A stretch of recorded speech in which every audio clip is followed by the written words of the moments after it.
Inilah awal kisahku. Kami terpaksa berjalan kaki sekitar 300 meteran menembus kabut. Dan dingin yang menusuk tulang hingga akhirnya menemukan plang kecil berkarat bertuliskan Hotel Melati Indah. Jujur saja hotelnya terlihat tua agak seram. Dan pasti jauh dari kata mewah Tapi karena kami sudah terlalu lelah. Dan kedinginan tak mungkin kami untuk pilih-pilih. Paling tidak ada atap yang bisa melindungi kami. Roni dengan langkah tegas mendahuluiku, dia tampak seperti seorang pelaut yang baru saja selamat dari badai. Jaketnya basah kuyup, rambutnya menempel di dahi. Aku sendiri sudah menggigil tak terkontrol.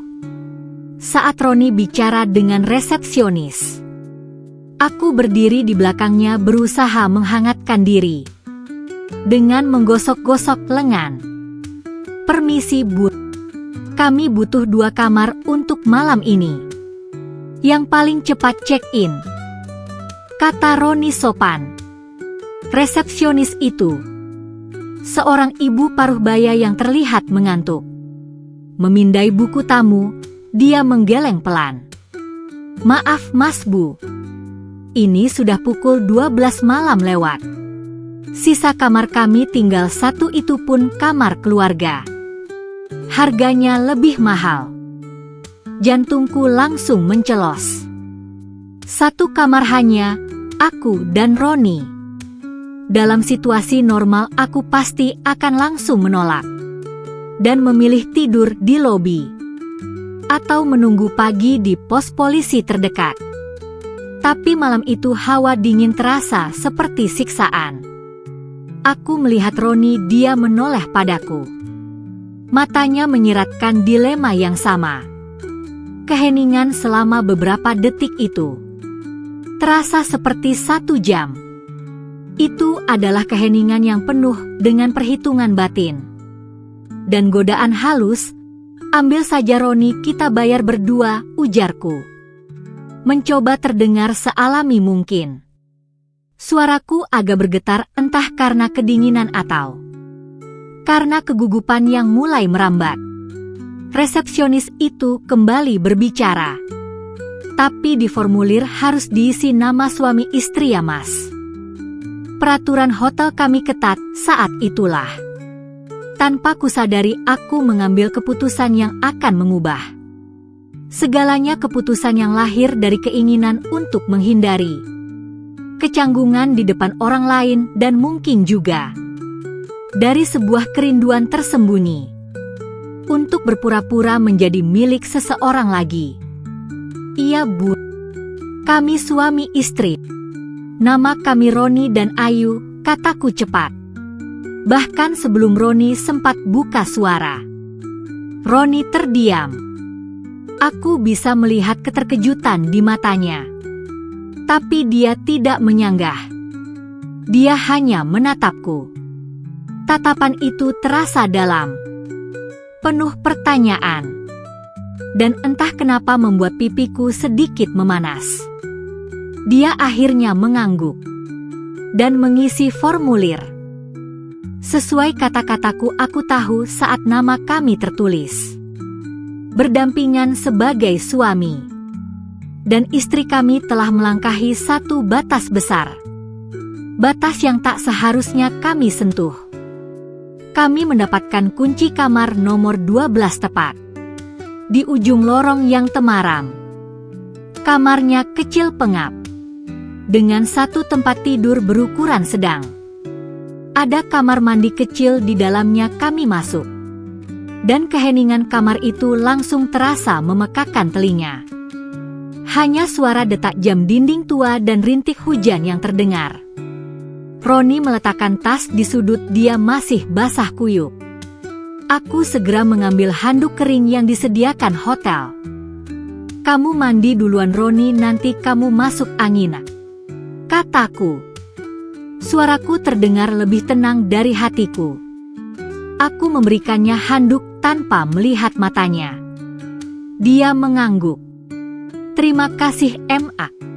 Saat dia masuk ke kamar mandi, Aku buru-buru duduk di pinggir tempat tidur, berusaha mengatur nafas. Aku menatap gorden tebal, mencoba mengalihkan pikiranku dari fakta bahwa kami berdua saja di kamar ini. Berdua semalaman dengan status palsu sebagai suami istri. Setelah sekitar 15 menit, Roni keluar. Dia sudah mengenakan kaos kering dan celana panjang yang ia ambil dari tas. Dia terlihat lebih segar. Dan entah kenapa, jauh lebih menarik dalam balutan pakaian sederhana itu. Mama sekarang, air hangatnya masih ada. Lumayan menghangatkan, katanya. Aku segera masuk. Aku menghabiskan waktu lebih lama di kamar mandi. Aku mencoba menenangkan diri di bawah guyuran. Air hangat berulang kali mengingatkan diriku. Dia adalah menantumu. Dia anakmu, dia suami dari anakmu. Semua mantra itu kucoba ulang-ulang. Saat aku keluar, aku hanya mengenakan handuk hotel yang tebal. Aku tidak membawa baju ganti. Semua pakaianku masih di dalam koper yang ada di mobil, yang bannya masih bocor. Aku hanya membawa tas tangan kecil. Aku berdiri canggung. Mama nggak bawa baju ganti? Tanya Roni. Nadanya biasa saja tapi pandangan matanya. Ada jeda sepersekian detik di sana. Pandangan yang tak bisa kubaca. Tapi entah kenapa menggoyahkan pertahananku. Enggak. Bajunya di mobil semua, lagi pula. Baju yang kupakai tadi sudah basah dan kotor. Jawabku. Aku buru-buru mengambil selimut dari tempat tidur dan membalut tubuhku, berusaha menutupi kegugupanku.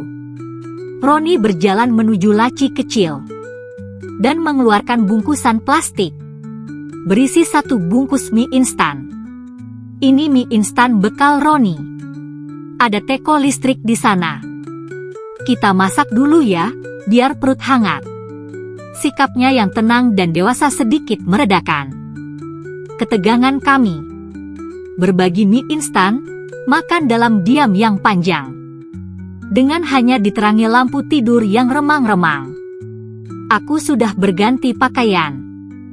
Pakaian bersih yang sebenarnya adalah kaos dan celana training milik Roni yang ia pinjamkan.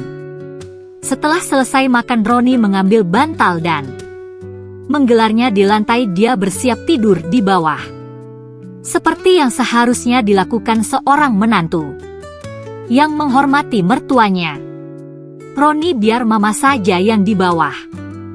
Kamu kan tadi nyetir. Jauh pasti capek, di sini kan ada 2 bantal. Kataku berusaha menjaga jarak. Roni menggeleng. Enggak Ma. Roni, di bawah saja, mama sudah tua. Tulang mama nanti sakit. Roni, di sini juga nyaman kok. Lagi-lagi tatapan perhatian itu. Perhatian yang membuatku merasa istimewa. Aku tahu seharusnya aku memintanya keluar atau setidaknya membuat pembatas yang jelas, tapi dinginnya malam, kehangatan mie instan dan kebaikan Roni semuanya bersekongkol melemahkan logikaku. Aku berbaring di tempat tidur. Roni memejamkan mata di lantai. Keheningan kembali merayap dan di dalam keheningan itu, pikiranku mulai berputar liar.